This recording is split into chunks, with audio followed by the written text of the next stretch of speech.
Booty building is all the rage these days. Not only are we going through what we feel are the best exercises for the glutes, more importantly, we are going through how to do them properly to get the most out of them. Hi, I'm Rob from AMR Physio, and it's not just the ladies who should be getting on the glute building, guys too, because they are a really important muscle group offering a lot of support to the lower back and something we would really promote getting stronger. So here are our top 7 glute exercises to be hitting it from every angle. Number 1 is a Romanian deadlift. This is a great one for glute and hamstring strength. Rather than a conventional deadlift, you're bending over more and relying more on that posterior chain to help with lifting.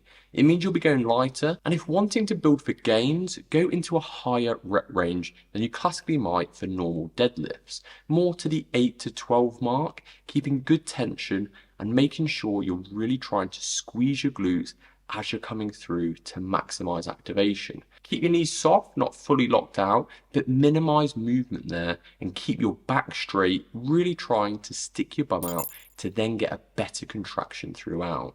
Number 2 is a glute bridge. This is another essential for building those glutes. You can do this with a barbell or a machine if you have access to one. Either way, you want the weight centered right around your groin area, and this can be uncomfortable as the weight rises, so use padding if needed.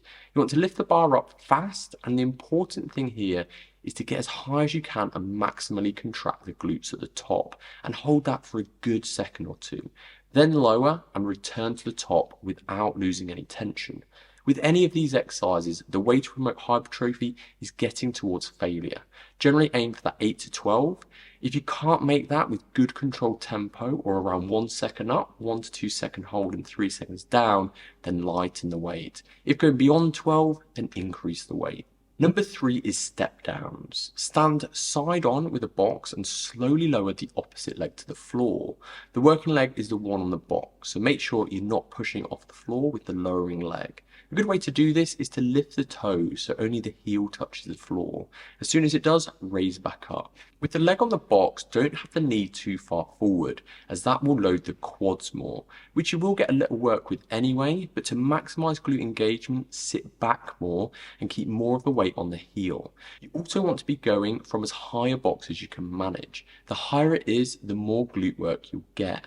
While doing this movement, don't let the knee cave inwards. Try and push the knee out, which will also help to promote more glute activation. Number 4 is a Bulgarian split squat. Fantastic exercise. You want to step forward with the working leg and have your other leg up on the box. Slowly lower with the weight on the front leg, thinking about keeping control and tension as you lower. Again, not letting the knee cave in. Imagine you're trying to rotate the foot out as you're coming up to increase glute activation. And the lower you get, the more the glute will be working. Same applies for this one. Sit back more, keeping weight more on the heel to maximize glute focus over quad. If you're feeling in the quad of the rear leg, you're pushing too much through the toes and putting too much weight on that side. So make sure to keep the weight and focus on that front leg. Whichever leg you work second will always be harder on this, as you can't completely stop the back leg from working, so we'll already have accumulated some fatigue. Just minimize that as best you can. Number 5 is crab walks. You'll see this done a lot where the band is placed around the knees or ankles, but to get the most out of this, especially for glute work, then place the band around your toes. Step sideways, making sure to lift the foot up and not just slide it across the floor. And follow with the trailing leg, again ensuring lifting, not sliding. Complete for 30 seconds one direction and 30 seconds back. Make sure you're keeping your toes facing forward, and most importantly, ensure you're keeping your knees out and wide to get the best glute activation, not letting them cave in. If you're struggling to do that, then put the band at the knees to prompt and transfer back to the toes when you've got it nailed. Number 6 is the hip abduction machine. The majority of gyms will have this piece of kit. Simply abduct at the hip and hold for a second or two and slowly back in, working on that tempo and keeping tension. And again, trying to hit towards that failure mark around the 8 to 12 range.